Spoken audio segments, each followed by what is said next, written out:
حضرت سیدنا حاتم آسم رحمۃ اللہ تعالی علیہ کو ایک امیر شخص نے دعوت دی. آپ رحمۃ اللہ تعالی علیہ نے انکار فرما دیا لیکن وہ شخص نہ مانا. جب اس کا اصرار پڑھا تو آپ رحمۃ اللہ تعالی علیہ نے فرمایا اگر تو میری یہ 3 شرطیں مانے تو انشاءاللہ تعالی عز و جل آؤں گا. پہلی شرط یہ ہے کہ میں جہاں چاہوں گا بیٹھوں گا. دوسری شرط یہ ہے جو چاہوں گا کھاؤں گا. تیسری شرط یہ ہے جو کہوں گا وہ تم ہی کرنا پڑے گا. اس مالدار نے وہ تینوں شرطیں منظور کر لی. ولی اللہ کی زیارت کے لیے بہت سارے لوگ جمع ہو گئے. وقت مقرر پر ولی اللہ تشریف لے آئے. آتے ہی جہاں جوتے پڑے تھے وہیں تشریف فرما ہو گئے. جوں کہ شرط تھی جہاں چاہوں گا بیٹھوں گا. لہذا میزبان نے کچھ نہ کہا. کچھ دیر بعد کھانا شروع ہوا.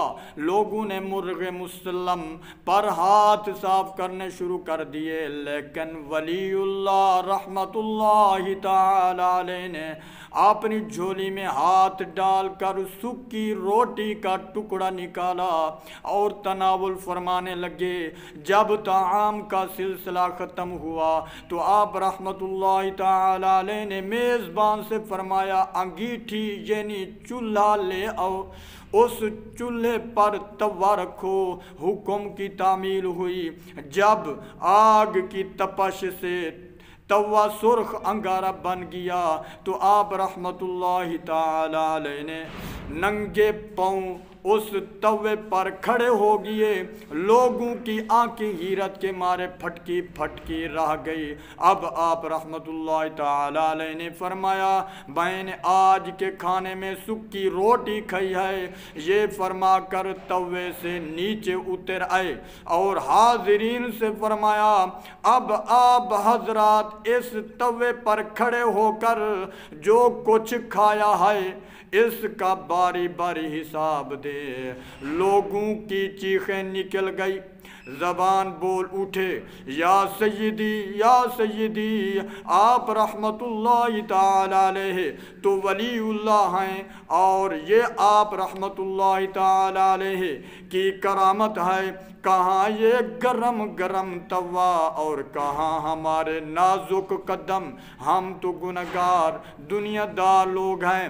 آپ رحمت اللہ تعالی علیہ نے فرمایا اے لوگو اس وقت کو یاد کرو یعنی قیامت کا دن ہوگا. سورج صرف 1 میل دور ہوگا.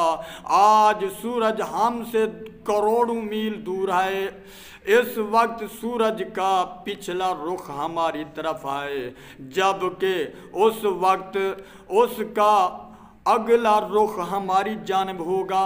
زمین آگ کی ہوگی. اس آگ کی زمین پر غور کرو اور اس گرم توے کے بارے میں سوچو. یہ توا جو دنیاوی آگ میں گرم ہوا ہے اس کی تپش خدا کی قسم اس آگ کی زمین کے مقابلے میں کچھ بھی نہیں. اس آگ کی زمین پر تمہیں کھڑا ہونا پڑے گا. فرمان باری تعالی ہے ثم لتسألن یومئذ عن النعیم. پھر بے شک ضرور اس دن تم سے نعمتوں سے پرسش ہوگی.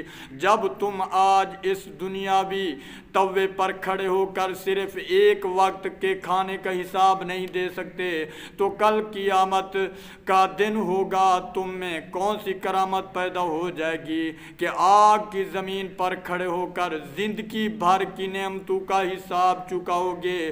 یہ رکت انگیز بیان سن کر لوگ دھاڑے مار مار کر رونے لگے اور گناہوں سے توبہ کرنے لگے. میرے پیارے پیارے دوستو بھائیو کسی کو نیکی کی دعوت دینا یقیناً ہمارے لیے دنیا و آخرت کی ڈھیروں بھلائیوں کے حصول کا بہترین ذریعہ ہے. جیسے کہ حضور صلی اللہ تعالی علیہ وآلہ وصحابہ وسلم نے ارشاد فرمایا اللہ عز و جل کے ذکر اور نیکی کی دعوت کے سوا بنی آدم کے ہر کلام کے بارے میں اس کی پرسش کی جائے گی۔ حضرت سیدنا ابو ذر رضی اللہ تعالیٰ عنہ فرماتے ہیں کہ حضور صلی اللہ تعالیٰ علیہ وآلہ وصحبہ وسلم کے صحابہ میں سے کچھ لوگوں نے عرض کیا، یا رسول اللہ صلی اللہ تعالیٰ علیہ وآلہ وصحبہ وسلم، مالدار لوگ اجر لے گئے ہیں، حالانکہ وہ بھی ہماری طرح نمازیں پڑھتے ہیں اور ہماری طرح روزے رکھتے ہیں۔ آپ صلی اللہ تعالی علیہ وآلہ وصحبہ وسلم نے فرمایا، یعنی کیا اللہ عز و جل نے تمہارے لیے کوئی ایسی چیز نہیں بنائی جو تم صدقہ کر سکو؟ بے شک ہر تسبیح صدقہ ہے اور ہر تکبیر صدقہ ہے اور ہر تحمید صدقہ ہے اور امر بالمعروف یعنی نیکی کی دعوت دینا صدقہ ہے اور ونہا عن المنکر یعنی برائی سے منع کرنا صدقہ ہے۔ دعا ہے کہ اللہ تبارک و تعالی میرا پڑھنا تمہارا سننا اپنی بارگاہ قبول فرمائے۔ میرے دوستو بھائیو، میرا چینل اچھا لگے تو سبسکرائب بھی کریں، لائک بھی کریں، بہت بہت مہربانی، شکریہ۔ میں تو عالم بھی نہیں، قاری بھی نہیں، ایک چھوٹا جہاں طالب علم بھی ہوں، حافظ قرآن بھی ہوں۔